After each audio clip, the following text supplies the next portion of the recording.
In 1971, Don McLean recorded a song called Vincent. It was a defense of the sanity of Dutch painter Vincent van Gogh, or Van Gogh, or Van Gogh, or Van Gogh, depending on where you're from and how far you want to deviate from the authentic American pronunciation. According to McLean, Van Gogh wasn't crazy, as most people think of crazy. He had some sort of mental illness that allowed him to see the world differently. But what Van Gogh saw wasn't wrong. He was seeing things that others couldn't see. And he tried to share his perspective through his paintings, but people didn't understand. In his short life, Van Gogh produced more than 2,000 paintings and drawings, but he only sold one of them. The world just wasn't interested in Van Gogh's works until after his death. He's now one of history's most famous painters, but McLean thinks that people are still missing the point. He talks to Van Gogh in his song and says, "Colors changing hue, morning fields of amber grain, weathered faces lined in pain, are soothed beneath the artist's loving hand.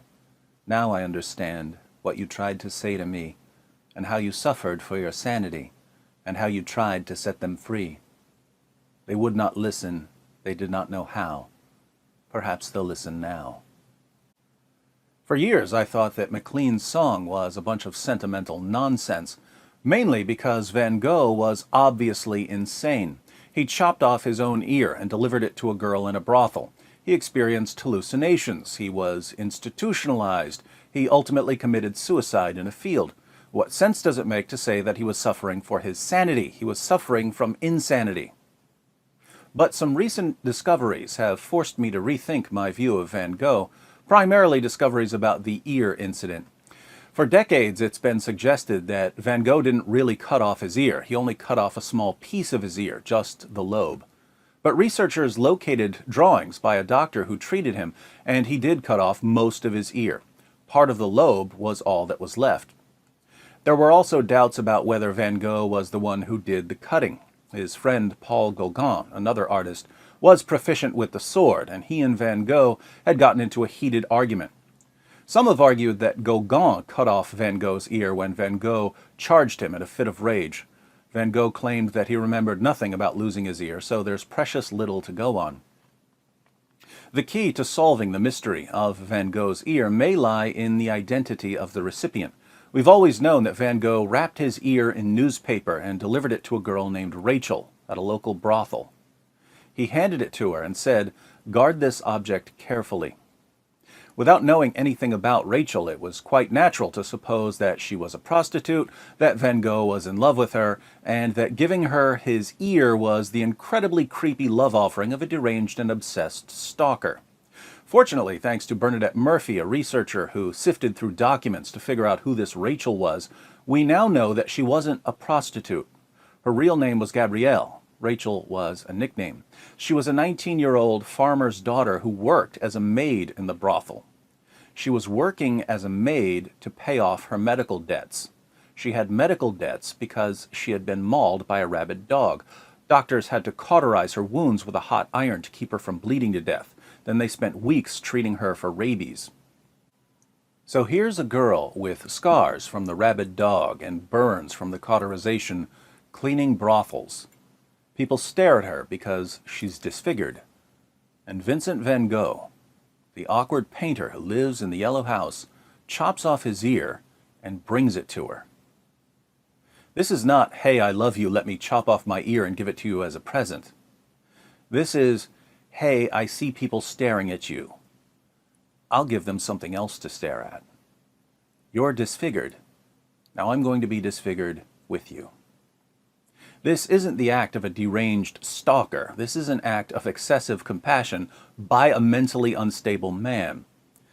Van Gogh was extraordinarily sensitive to the suffering of other people. He was the opposite of me, which is why I find him fascinating. Too much empathy or too little empathy, either one drives you mad. But he was in no position to help this girl. He was broke. He couldn't pay her debts. He couldn't take away her scars. So he did the only thing he could. He suffered with her. I don't know if she got the message. Rachel trying to understand Van Gogh severing his ear may have paralleled people trying to understand his paintings. They would not listen, They did not know how. I should point out that there are non-crazy versions of what Van Gogh did. You can be perfectly sane and try to understand what someone is going through and try to enter into this person's suffering in order to help. My son Reed has a genetic muscle disease called myotubular myopathy. His muscles are extremely weak, too weak to walk or eat or breathe. So machines do a lot of the work. A machine pumps air through a tube in Reed's throat. It's called a trach tube. A few years ago, Reed started pulling the tube out, and that can lead to problems because it isn't always easy to get back in. So we would strap the trach tube to his neck, but he would manage to get the straps off and pull it out. He would pull out the tube that he breathes through, and he would hide it. We were trying to figure out if it was irritating him, was it itchy, was he just trying to get attention? We didn't know. But one day my wife said, "I think Reed is realizing that he's different from the rest of us. Maybe he's pulling out his tube because he wants to be normal." Then my oldest son, Luke, proposed a solution. He said, "I don't want Reed to feel like he's different, so I think we should cut the inside tubes off of some old trachs and tie the trachs to our necks and wear them when we're around Reed so he'll think that it's normal." Proud father moment. Luke wanted to help Reed by becoming more like Reed, just as Van Gogh apparently wanted to help Rachel by becoming more like Rachel. The difference was that Luke's idea wasn't crazy. A crazy Van Gogh-ish version would have been actually getting a tracheotomy, the surgery that puts a hole in your neck, to be more like his brother. But why would it be crazy to chop off your ear to share the suffering of a disfigured girl, or to cut a hole in your neck to share the suffering of a disabled brother? Well, by nature, self-preservation is very high on our list of priorities. Our biological systems are geared towards it, and that's a good thing. It helps us survive. You can go against your self-preservation instinct in certain situations if something is important enough to you. A soldier can throw himself on a grenade to save his friends. A firefighter can run into a burning building to rescue people. But we wouldn't deliberately cause massive injuries to our bodies just to show compassion towards other people. Something in your head is dangerously out of balance if self-preservation goes out the window when you see someone suffering. And that's why we would say that Van Gogh was insane, at least at certain times. Notice, however, that it would be odd to fault someone for being too deeply affected by other people's suffering. We wouldn't say, "You care too much, what a dirtbag." It's good to be concerned about a girl's suffering. It's good to want to help. It's not Van Gogh being hyper-compassionate that troubles us. It's Van Gogh being periodically so unconcerned for his own safety that his compassion could completely overwhelm him and he would start chopping off parts of his own body. That's when we say that something has gone horribly wrong. There are two events in history that were such radical examples of someone laying aside his own status for the good of others that much of the world's population regards the events as utterly ridiculous or downright insane. The most disturbing part is that these events are put forward as the foundation of Christian ethics. In Philippians 2, the Apostle Paul says, "In your relationships with one another, have the same mindset as Christ Jesus, who, being in very nature God, did not consider equality with God something to be used to his own advantage. Rather, he made himself nothing by taking the very nature of a servant, being made in human likeness. And being found in appearance as a man, he humbled himself by becoming obedient to death, even death on a cross." What Paul says about Christ here, by the way, is an early Christian song. It's called the Carmen Christi, the hymn to Christ. If you'd like to know what the first generation of Christians sang during their worship, they sang this. They sang about Christ being in the form of God, being in very nature God, but not considering that equality with the Father, that glorified status, something he had to cling to. Instead, he lowered himself by taking on human nature, the nature of a servant. As a man, he humbled himself even further and was crucified. So the two instances of Christ laying aside his own status for the good of others are the incarnation, Christ entering our world, and the crucifixion, Christ facing not only the worst punishment the Roman Empire could come up with, but also the Father's wrath against our rebellion. And if you're not a Christian, both of those probably sound crazy. But they sound crazy to different people for different reasons. Muslims, for instance, find the idea of God entering creation to die for sins ridiculous because they have no concept of a God who would love them enough to do that sort of thing. Allah just isn't very loving, according to the Quran. Allah does not love those who exceed the limits. Allah does not love any ungrateful sinner. Allah does not love the unbelievers. Allah does not love the unjust. Allah does not love him who is proud. Obviously, if God doesn't love people very much, he isn't going to take the astonishing steps of entering creation and dying for their sins. The Christian God is too loving for Muslims to take seriously. At the other end of the spectrum, we have atheists of various kinds who don't say that the Christian God is too loving. They say that he isn't loving enough. If God really loved us, he would solve all of our problems. He would heal Rachel's scars and Van Gogh's ear and Reed's muscles. He would give everyone good health and plenty of food and plenty of money. He would maximize our pleasure and minimize our pain. But he doesn't. So he can't be that loving. And you can see why this objection would apply to God, but not to others. Van Gogh chopped off his ear to suffer with Rachel because he was in no position to heal her wounds. If he could have healed her, he would have just healed her. Likewise, Luke comes up with the idea of wearing trachs when we're around Reed because he's in no position to heal Reed. If he could heal his brother, I'm sure he would heal him. But when we're talking about an omnipotent being, why would he suffer with us when he could just stop the suffering? Interestingly, when Jesus began his public ministry, he did what people wanted him to do. He cured the lepers and gave sight to the blind and fed the hungry and raised the dead. But over and over again, as soon as he said something that people didn't like, the crowds would turn on him, no matter how many people he fed or healed. It seems that their real problem with God went far beyond God not doing enough for them. Jesus even told his closest followers that they would soon abandon him.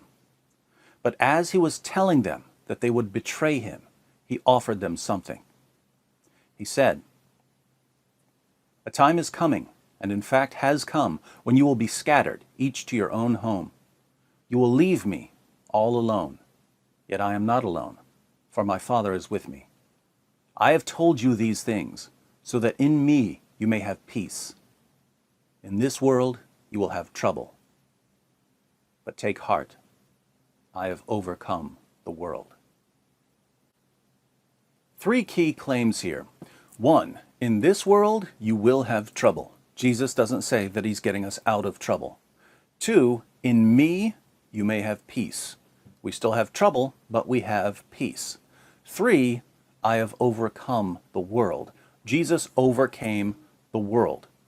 Here again, many people wonder, well, if he overcame the world, why doesn't he give us everything we want?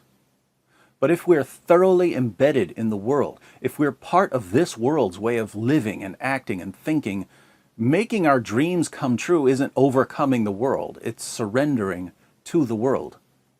Jesus was focused on a different problem entirely.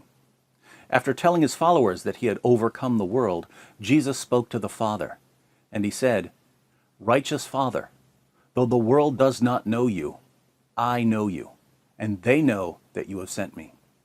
I have made you known to them, and will continue to make you known, in order that the love you have for me may be in them, and that I myself may be in them." Jesus, who was eternally one with the Father, took on the nature of a servant, and just hours before his crucifixion, prayed to the Father that the Father's love for him would be in us. But how's that possible? The Son is divine and perfect. The Father's love for him is perfect. We're fallen and selfish and greedy. We've been mauled, but not by a dog. We've been seared, but not by a hot piece of iron. We're on life support, and we're pulling out our own breathing tubes. How can the Father's love for the Son be in us? And the answer to that question is called the gospel, the good news. We're not good enough. We're not righteous enough to have the Father's love in us. The gospel is the proclamation that God now gives us the righteousness of Christ because of what Christ did on the cross. As the prophet Isaiah said 7 centuries before Christ walked the earth, "Surely he took up our pain and bore our suffering, yet we considered him punished by God, stricken by him, and afflicted. But he was pierced for our transgressions, he was crushed for our iniquities. The punishment that brought us peace was on him, and by his wounds we are healed." We all, like sheep, have gone astray. Each of us has turned to our own way, and the Lord has laid on him the iniquity of us all. Because we have the righteousness of Christ, we can have the Father's love for the Son in us. As odd as all of this might sound to you, the early Christians absorbed this message, and once they became convinced that the Lord of creation loved them enough to enter creation and die for them, they found that they had peace, even in the midst of troubles. You could persecute them, they would rejoice. You could torture them, they would walk away praising God. You could feed them to lions, they would die singing songs about Christ. Experiencing the love of God caused them to see the world differently. They tried to share what they saw, but many people couldn't understand the view from the cross. As Jesus suffered on the cross, mocked by the crowds, he prayed, "Father, forgive them, for they do not know what they are doing." Very similar to Don McLean's words nearly 2,000 years later. They would not listen, they did not know how. Perhaps we'll listen now.